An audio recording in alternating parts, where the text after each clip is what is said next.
Bab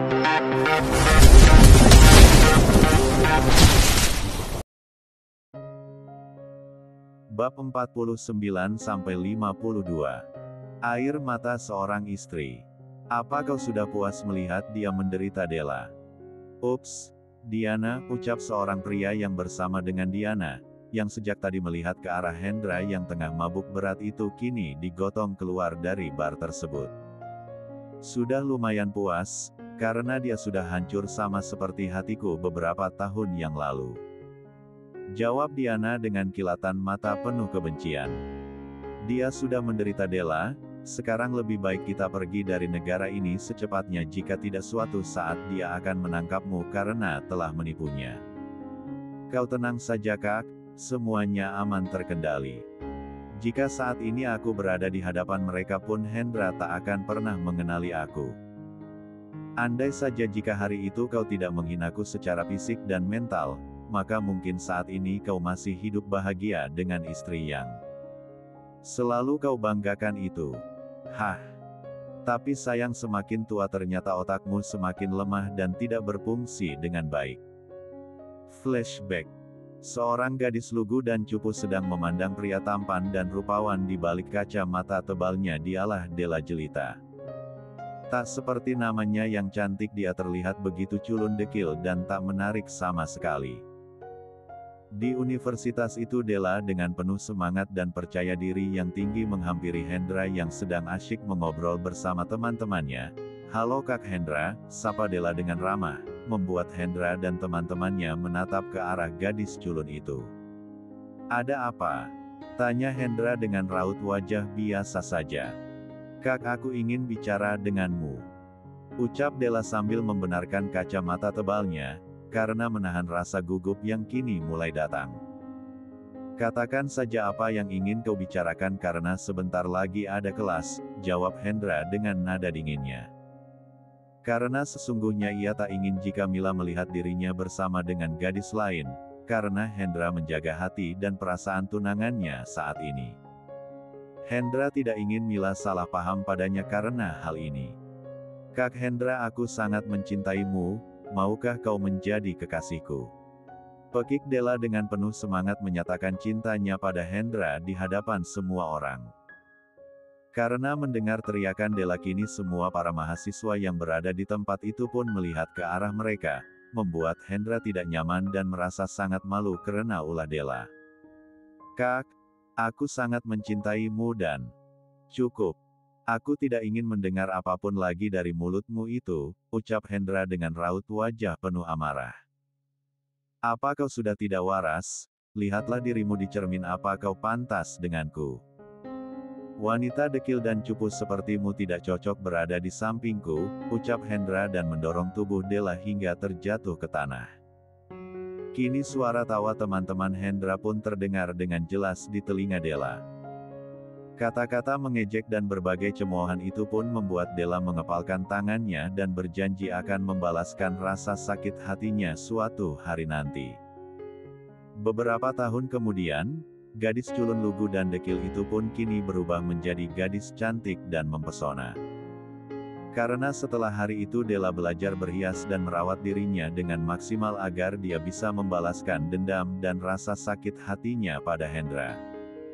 Pertemuan yang sudah direncanakan oleh Della dan Alex pun berjalan dengan lancar. Hari demi hari Hendra semakin dekat dengan Della yang menyamar sebagai Diana membuat Della merasa sangat senang karena misinya telah berhasil, terlebih saat ibu Hendra merestui kedekatan mereka. Della pun sering mendengar berbagai curhatan Hendra yang ingin sekali memiliki anak, dan saat itulah Della memiliki sebuah ide seakan mereka tidur bersama dan Della yang menyamar sebagai Diana mengandung benih dari Hendra untuk menghancurkan keluarga harmonis dan kesetiaan Hendra pada istrinya. Della sedang tertawa penuh kemenangan di dalam kamarnya. Hendra, nasibmu sangat menyedihkan sekali, suara tawa pun terdengar begitu keras memenuhi ruangan tersebut. Saatnya Diana berakting, ucap Della yang langsung mengambil ponselnya untuk menelpon Hendra. Kak, Hicks, ada apa Di? Apa kau menangis? Aku hamil Kak, ucap Della dengan senyum smirk dan menghapus air mata palsunya. Apa? Ini tidak mungkin. Kak, aku hamil anakmu. Ini semua karena kejadian malam itu. Apa kau masih ingat? Ucap Della mulai meyakinkan Hendra. Sedangkan di tempat lain, Hendra yang mendengar bahwa ia akan menjadi seorang ayah merasa sangat begitu senang dan dilema.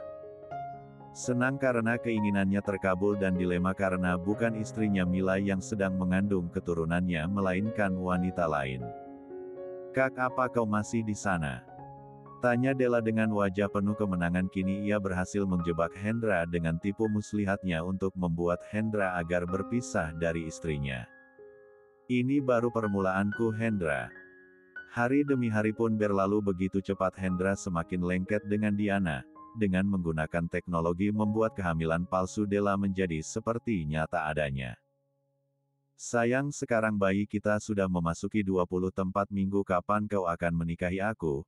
Apa kau ingin anak kita lahir tanpa ayah dan menjadi bahan ejekan orang-orang nanti? Ucap Diana dengan nada manjanya.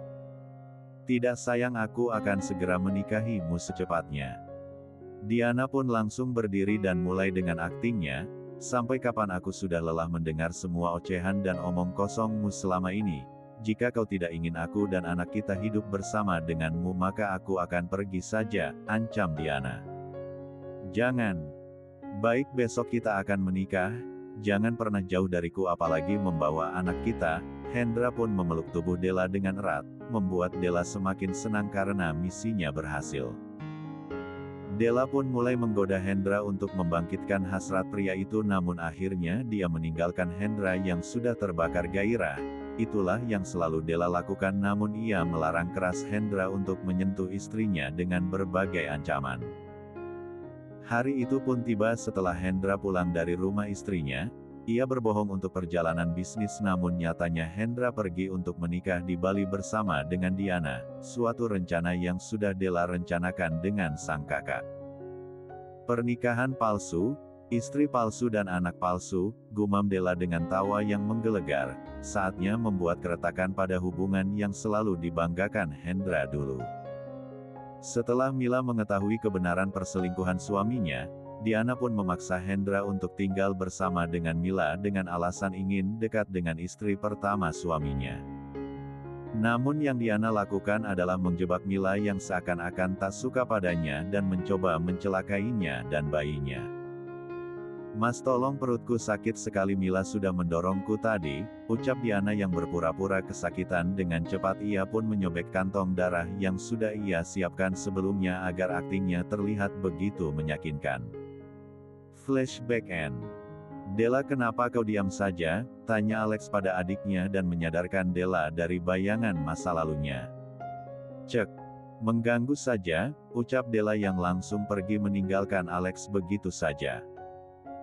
Jaga lisan, bisa saja kata-kata kasarmu akan melukai hati seseorang dan akan menjadi bumerang dalam hidupmu bagaikan sebuah belati yang bisa melukaimu di kemudian hari. Seperti kata pepatah, mulutmu harimaumu, jadi berhati-hatilah dalam berbicara. Bab 50. Pagi hari di mansion, dua orang dewasa tengah tidur saling berpelukan dengan begitu mesra. Mila merasa nyaman dengan posisi tidurnya saat ini, begitu juga dengan Raffin yang tak kalah nyaman dengan posisinya. Kenapa gulingnya hangat sekali? Ucap Mila dalam hatinya. Namun ia enggan membuka matanya dan terus mengeratkan pelukannya, membuat Raffin sedikit terusik dari tidur nyamannya. Dengan perlahan Raffin pun membuka matanya dan sedikit terkejut, saat melihat wajahnya begitu dekat dengan Mila yang kini masih tertidur dengan lelapnya. Ia pun melihat kini tangannya berada di pinggang Mila, begitu juga sebaliknya. Apa dia sengaja untuk menggodaku? Tanya Raffin yang kini mulai melepaskan pelukannya dan sedikit menjauh dari Mila. Namun ternyata Mila seakan tak ingin merasa jauh darinya. Mila kembali mengeratkan pelukannya pada Raffin dan menyembunyikan wajahnya di dada bidang Raffin. Ya ampun, kenapa dia tidur ugal-ugalan sekali? Sekarang aku harus apa? Raffin bingung harus melakukan apa karena ini pertama kalinya ia tertidur dengan seorang wanita selain mendiang istrinya. Ingin sekali Raffin membangunkan Mila agar menjauh darinya, namun ia mengurungkan niatnya karena tak ingin membuat kecanggungan di antara mereka berdua. Dengan seksama Raffin pun mulai memandang wajah cantik Mila yang sedang tertidur dengan damai. Ternyata dia cantik dan manis, begitu bodohnya pria yang sudah menyia-nyiakan istri seperti baik dirimu, gumam Raffin dalam hatinya. Tanpa sadar Raffin pun sudah menaikkan sudut bibirnya saat menatap wajah Mila yang masih tertidur pulas. Namun tiba-tiba aktivitasnya terhenti saat melihat mata Mila akan terbuka. Raffin pun langsung menutup kembali matanya dan kembali berpura-pura masih tertidur dengan nyenyak. Mila mulai meregangkan otot-otot tubuhnya yang terasa kaku, dan merasakan ada yang aneh dalam dirinya. Dengan perlahan Mila pun membuka matanya dan betapa terkejutnya saat ia menyadari posisinya saat ini yang sudah lancang memeluk bosnya dan menganggapnya sebagai guling. "Mila, sadarlah apa yang sedang kau lakukan sekarang," gumamnya lirih. Kini Mila baru tersadar bahwa yang ia peluk sebagai guling itu bukanlah guling asli melainkan tubuh atletis Raffin. Dengan kancing piyama yang sedikit terbuka memperlihatkan dada bidangnya, membuat Mila langsung berpikir negatif dan langsung melihat pada dirinya sendiri. Mila menghela nafas lega saat melihat dirinya masih berpakaian utuh. "Syukurlah masih aman, tidak terjadi apapun," ucapnya lirih namun masih dapat didengar jelas oleh Raffin. "Di mana Kenzo? Kenapa dia tidak ada di sini?" Mila melepaskan tangannya dari pinggang Raffin dengan sangat perlahan dan mengangkat kakinya dari tubuh Raffin. "Untung saja dia belum bangun, jika tidak tamatlah riwayatku. Apa yang dia pikirkan nanti tentangku?"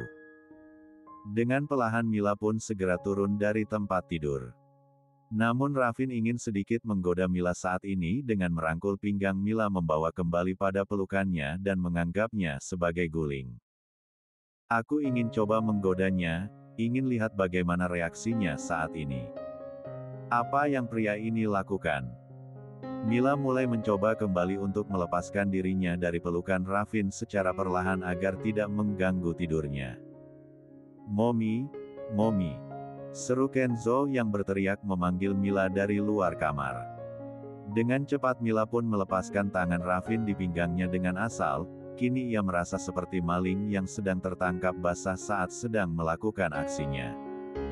"Iya sayang, tunggu sebentar," sahut Mila yang langsung keluar menghampiri Kenzo yang terus memanggilnya.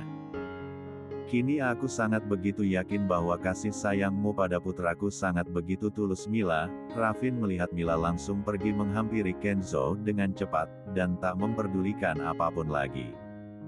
"Kenzo beruntung memilikimu." Setelah pintu ruangan itu kembali tertutup, Raffin pun bangun dan bersiap untuk membersihkan dirinya dan bersiap pergi ke kantor. "Momo, aku ingin memakan yang itu," tunjuk Kenzo pada lauk yang dimasak Mila pagi tadi. "Baiklah, ada yang lain?" "Tidak, itu saja," jawab Kenzo dengan wajah berseri. "Ini makan dan habiskan, aku akan menyiapkan bekalmu terlebih dahulu." "Oke, Mom. Terima kasih," ucap Kenzo yang langsung membuat langkah kaki Mila terhenti. "Terima kasih untuk apa?" Mila langsung menatap ke arah bocah kecil yang menggemaskan itu. "Terima kasih dengan semua masakan yang kau sajikan, aku suka karena masakanmu sangat enak," puji Kenzo yang langsung memakan sarapannya dengan sangat lahap. "Terima kasih anak tampan," sahut Mila sambil tersenyum malu ke arah Kenzo.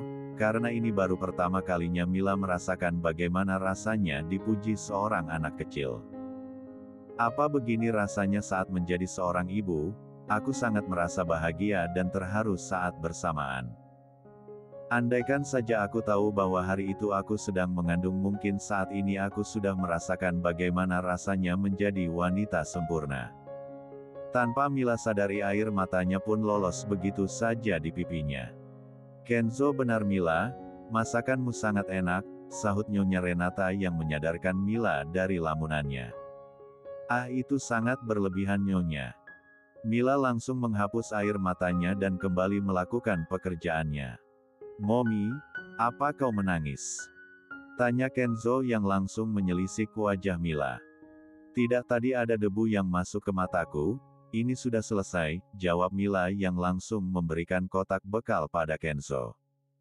Sedangkan Rafin masih menikmati secangkir kopinya. Karena ia tidak terbiasa sarapan berat di pagi hari. Seenak apakah masakannya itu, kenapa Kenzo sangat begitu mujinya? Gumam Rafin lirih. Semua itu tak luput dari pandangannya Nyonya Renata yang kini sedang menatap ke arah putranya. Aku sangat yakin dia pasti sangat penasaran, karena aku tahu siapa putraku itu. Vin, kamu nggak sarapan? Nanti saja Mom. Jawab Rafin yang langsung menyeruput kopinya. Apa kau yakin? Mom. Iya baiklah, terserah kau saja. Momi harus pergi arisan bersama dengan teman-teman Momi dulu. Kens, Grandma pergi dulu ya. Pamit Nyonya Renata pada cucu kesayangannya. Iya Grandma.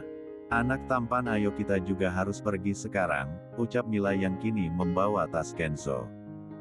Ayo, Dad, aku pergi dulu, pamit Kenzo pada sang Dedi.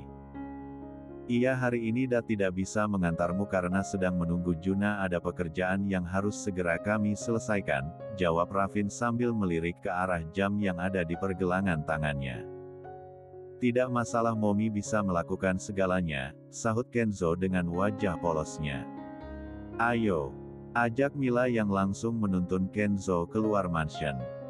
Setelah semua orang pergi melakukan aktivitasnya masing-masing, kini mansion utama pun terlihat sedikit sepi.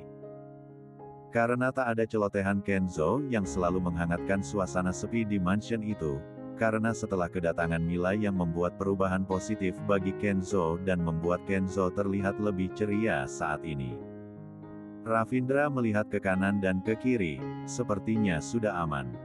Rafin berdiri dan berjalan menghampiri meja makan. Kini Rafin menatap semua hidangan yang menggugah selera masih tertata rapi di meja makan. Sepertinya terlihat enak, aku ingin mencoba bagaimana rasa masakan yang dia buat. Rafin pun mulai mengambil nasi dan lauk pauk yang Mila buat dan menyuapkannya ke dalam mulut.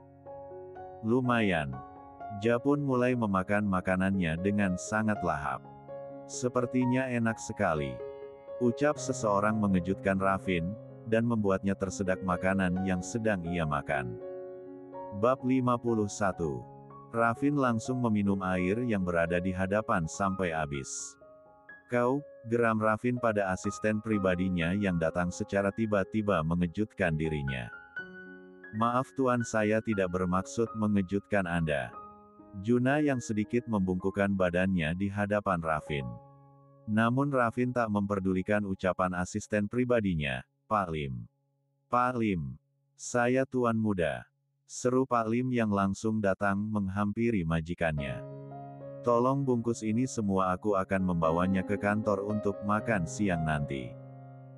Baik Tuan Muda, Pak Lim pun langsung pergi mengambil rantang makan untuk Tuan Mudanya. Sedangkan Juna langsung ternganga saat mendengar Rafin menyuruh kepala pelayan mansion untuk membungkus makanan yang ada di meja. Sejak kapan Tuan Muda mulai membawa bekal makanan dari rumah? Tanya Juna lirih. Tuan, ini bekal makan siang Anda. Pak Lim langsung menyodorkan rantang makanan itu pada Rafin. Juna bawa rantang itu. Perintah Rafin pada asisten pribadinya dan langsung pergi begitu saja meninggalkan Juna di ruang makan. Baik Tuan. SSSTTT. Pak Lim, sebenarnya siapa yang memasak hari ini? Kenapa Tuan Muda sepertinya sangat menyukai makanan ini? Bisik Juna pada kepala pelayan mansion utama. Yang masak pagi ini Nona Mila Tuan. Jawab Pak Lim seadanya. Wah. Benarkah? Aku jadi penasaran bagaimana rasa masakan yang Nona Mila buat. Suara bunyi klakson mobil menyadarkan Juna dan Pak Lim yang kini sedang bergosip ria. Mati aku, iya Tuan, saya datang. Seru Juna yang sedikit berlari menghampiri Big Boss-nya. Anak tampan, sekarang masuklah ke kelasmu, aku akan datang menjemputmu saat kau pulang nanti. Siap Mom, ucap Kenzo dengan penuh semangat. Anak pintar. Bye-bye Mom. Ucap Kenzo sambil melambaikan tangannya sebelum masuk ke dalam kelas. Setelah mengantar Kenzo ke sekolah, Mila mengendarai mobilnya menuju pusat perbelanjaan yang tak jauh dari sana. Mila akan berbelanja kebutuhan pribadinya yang sudah habis, namun ia tak menyangka saat di sana ia akan bertemu dengan seseorang yang dikenalnya. "Mila," ucap seseorang yang berada di belakangnya saat ini, membuat Mila langsung membalikkan badannya menatap ke arah wanita parubaya yang kini menatapnya dengan tatapan yang tak bisa diartikan. "Ibu," jawab Mila dengan sangat gugup saat melihat mantan ibu mertuanya yang kini tengah berdiri di hadapannya. Mila masih mengingat kejadian beberapa minggu yang lalu saat pertemuan tak sengaja mereka. "Mila, aku ingin berbicara denganmu sebentar saja, tapi tidak di sini," pinta Bu Isna yang sedikit memohon pada Mila. "Baiklah, ayo," ajak Mila yang langsung diikuti oleh Bu Isna di belakangnya.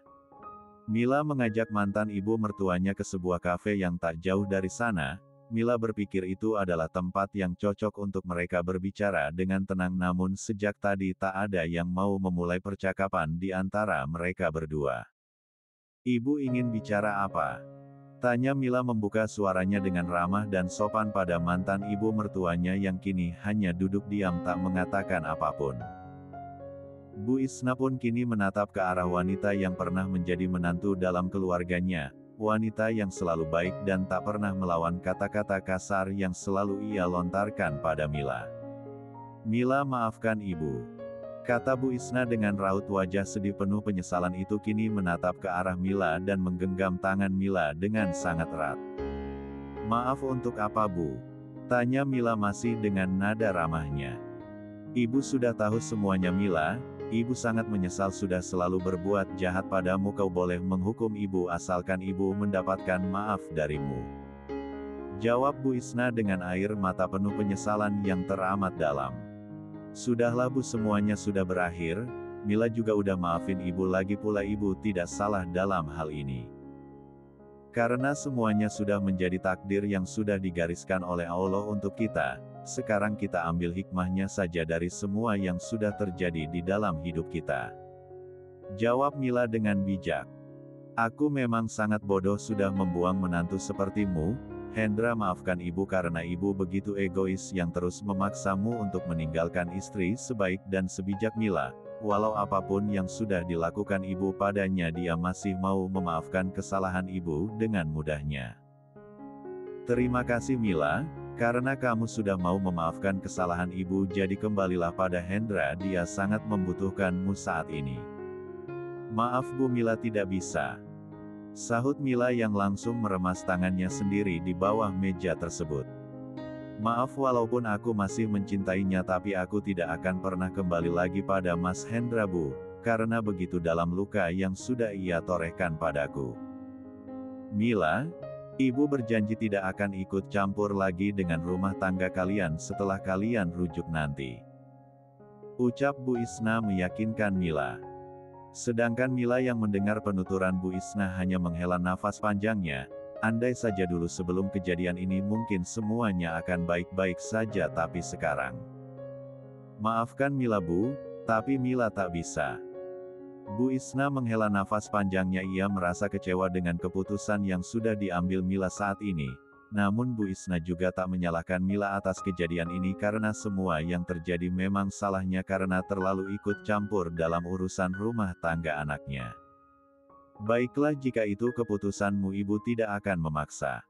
Karena ibu tahu di mana posisi ibu sekarang," sahut Bu Isna dengan pasrah. "Maaf Bu, hanya kata maaf yang bisa Mila ucapkan saat ini karena menolak permintaan mantan ibu mertuanya." "Kamu tidak salah Mila, jangan terus meminta maaf begitu," sahut Bu Isna yang tidak enak hati pada Mila. "Baiklah kalau begitu Mila, ibu pulang dulu ya. Terima kasih sudah mau memaafkan kesalahan ibu dan terima kasih juga atas waktunya. Maaf ibu sudah mengganggu kenyamananmu, sekarang ibu mau pulang dan memberikan obat ini pada Hendra," pamit Bu Isna sambil menunjukkan kantong plastik putih yang ada di tangannya. "Iya Bu," jawab Mila yang tak ingin menanyakan keadaan Hendra saat ini, padahal Bu Isna sangat berharap jika Mila menanyakan sesuatu tentang keadaan putranya. Aku harap keputusanku saat ini tidak salah, karena aku hanya ingin menjaga kewarasanku sebagai wanita yang begitu lemah dan tak berdaya karena cinta, dan aku berharap ini adalah jalan terbaik untuk kami. Mila menatap ke arah Bu Isna yang kini semakin menjauh dari hadapannya. Andai saja jika anakku saat ini masih ada bersama denganku, mungkin aku akan mempertimbangkan kembali permintaanmu, Bu. Tapi semua yang terjadi bukan atas kehendak kita melainkan takdir dari Sang Pencipta. Pada akhirnya penyesalan akan datang di akhir cerita dan menyadarkan kita dari sebuah kesalahan yang begitu merugikan diri sendiri. Jadi berpikirlah dengan bijak saat kau akan melakukan segala sesuatu agar kau tak menyesal di kemudian hari. Bab 52. Setelah melakukan meeting pagi, Raffin kini mulai bersiap mulai mengerjakan pekerjaannya yang sempat tertunda. Namun sebelum ia mengerjakan pekerjaannya, matanya kini tertuju pada rantang yang berisi makanan yang ia bawa dari mansion. Sepertinya aku tidak bisa melupakan makanan itu, Raffin yang langsung berdiri dari duduknya dan menghampiri rantang makanan tersebut. Namun saat ia akan membuka rantang makanan tersebut, pintu ruangannya diketuk oleh seseorang dan ia pun mengurungkan niatnya untuk memakan kembali makanan yang ia bawa dan menutupnya kembali. Siapa yang sudah menggangguku? Masuk. Raffin pun mengizinkan orang tersebut masuk ke dalam ruangannya setelah ia kembali duduk di kursinya kembali. Dedi, teriak makhluk kecil yang imut menggemaskan yang tak lain adalah putranya sendiri. Sejak setelah pergi ke tempat wisata beberapa hari yang lalu membuat Kenzo semakin dekat dengan sang Dedi. Kenz, kau datang. Maaf Tuan jika kami mengganggu Anda yang sedang bekerja. Mila sedikit membungkukkan badannya di hadapan Raffin. Tidak masalah, sahut Raffin yang kini sedang menggendong putranya. Datko juga membawa bekal makanan dari rumah? Tanya Kenzo dengan wajah polosnya saat melihat ada rantang makanan di ruangan dadinya. Mila pun ikut melirik pada rantang makanan yang ada di meja itu. Ah, itu aku. Raffin sangat gugup dan kelimpungan harus menjawab apa pada putranya yang mulai cerewet itu. Dedi, kau tidak perlu malu-malu seperti itu. Karena masakan yang Momi masak memang sangat enak sekali sampai aku saja tidak bisa berhenti mengunyah, apalagi saat Momi sendiri yang menyuapinya. Ucap Kenzo dengan penuh keceriaan. Momi, tolong siapkan makananku, aku juga ingin makan siang bersama dengan Dedi sekarang. Iya, tunggu sebentar. Mila pun membuka tas Kenzo dan mengambil kotak bekalnya dan menyiapkannya di meja. Sudah selesai. Terima kasih Mom. Sahut Kenzo yang langsung menghadiahkan sebuah kecupan kecil di pipi Mila. Momi, tolong buka juga bekal Dedi karena aku ingin kita makan bersama sekarang. Pinta Kenzo lagi dan Mila pun langsung menuruti keinginan Kenzo tanpa banyak bertanya lagi. Sedangkan Raffin hanya diam saja tanpa mengatakan hal apapun. Sudah selesai, silahkan makan. Terima kasih Mom. Jawab Kenzo dengan senyuman yang tak pernah pudar menghiasi wajahnya. Glek. Raffin merasa tergoda pada makanan yang ada di hadapan kini. Namun ia gengsi untuk memakannya di hadapan Mila. Kalian makanlah, aku harus mengerjakan sesuatu terlebih dahulu. No Dad, itu sama saja kau tidak menghargai perjuangan Momi. Lihatlah tangan Momi yang terkena cipratan minyak panas saat memasak pagi tadi. Kenzo langsung menunjuk ke arah tangan Mila yang dibungkus plaster bermotif kartun. Ingin sekali Raffin tertawa saat mendengar penuturan putranya, namun ia tahan sebisa mungkin.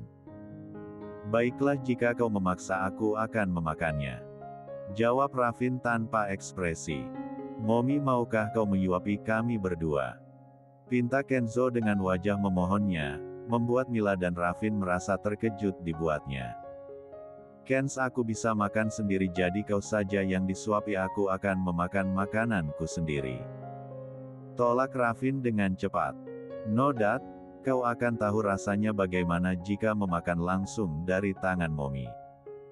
Kenapa Kenzo selalu meminta hal yang aneh padaku? Ya ampun Gusti, kenapa Kenzo selalu menempatkanku di posisi sulit seperti ini? Bagaimana jika Tuan Muda berpikir lain tentangku? Mila ingin protes namun ia tak berani apalagi saat melihat tatapan Raffin yang begitu menakutkan. "Mommy, apa kau mengatakan sesuatu?" "Tidak sayang," jawab Mila dengan gugup.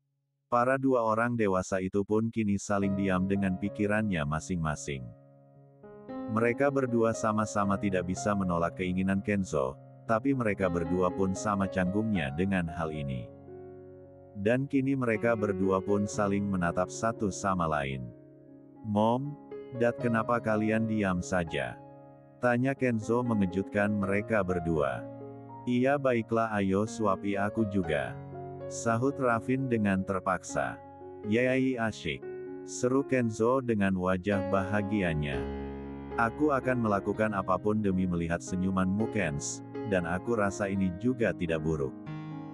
Acara makan mereka pun dimulai. Mila menyuapi dua pria beda usia itu secara bergantian.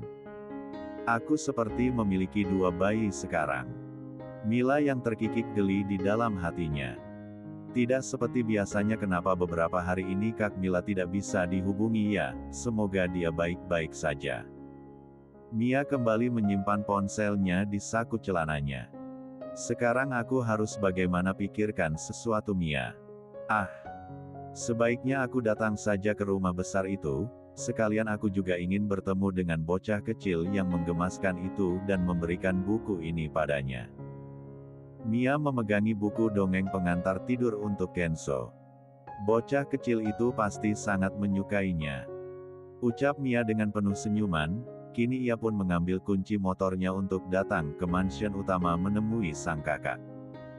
Setelah beberapa saat mengendarai kendaraannya, Mia pun kini sudah sampai di halaman mansion utama.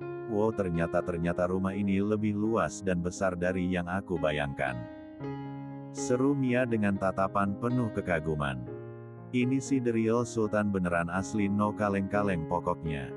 "Hei, siapa kau ada di sini?" suara seseorang yang mengejutkan Mia dari kekagumannya. "Kau yang siapa?" Mia balik bertanya pada pengawal kepercayaan Raffin yang kini menatapnya dengan tatapan tak suka. "Apa kau bercanda? Sekarang kau keluarlah dari lingkungan mansion ini atau aku akan..." "Akan apa?" sahut Mia yang memotong perkataan Erik tanpa rasa takut sama sekali. "Berani sekali kau, apa kau tak tahu siapa aku?" geram Erik yang mulai terpancing emosi pada gadis kecil yang ada di hadapannya saat ini. "Tidak. Dan tidak mau tahu, sekarang menyingkirlah dari hadapanku karena aku harus menemui seseorang di rumah besar itu. Gadis ini pasti akan membuat onar di mansion utama. Aku harus segera mencegahnya, jika tidak Tuan Muda pasti akan marah." "Dengar, Tuan Muda tidak ada di rumah, dan kau tidak diizinkan masuk ke dalam, apalagi jika hanya untuk menggoda Tuan Muda saja." "Menggoda? Apa kau lihat aku ini seperti gadis penggoda? Jangan banyak alasan, sekarang ikut aku secara baik-baik. Dasar pria aneh, apa kau tidak bisa membedakan? Lihatlah, styleku saja tidak cocok menjadi penggoda," sahut Mia dengan nada sinisnya. Sedangkan anak buah Erik yang sudah mengetahui siapa Mia, mereka hanya diam saja dan menonton pertengkaran di antara mereka berdua yang bagaikan drama sinetron. "Menurutmu siapa yang akan menang?" tanya salah satu pengawal itu pada temannya. "Entahlah, kita lihat saja." Bos kita yang anti perempuan itu kini menghadapi adiknya Nona Mila yang terkenal dengan kebarbarannya, sahut temannya dan diangguki teman lainnya. "Jangan menyentuhku, jika tidak kau akan rasakan akibatnya."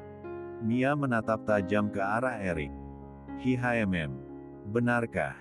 Lihat sekarang aku menyentuhmu." Erik yang mengulurkan tangannya akan menyentuh tangan Mia, namun dengan cepat Mila menghindar dan balik mengancam Erik. "Angkat tangan, jika tidak aku akan menembakmu." Mia langsung menekan punggung Erik dengan kunci motornya. Erik tersenyum smirk, "Cih. Kau pikir aku ini bodoh?" Ia pun langsung menepis tangan Mia dan memanggulnya bagaikan karung beras untuk membawanya keluar mansion. "Hei bodoh, turunkan aku. Kakak, tolong aku."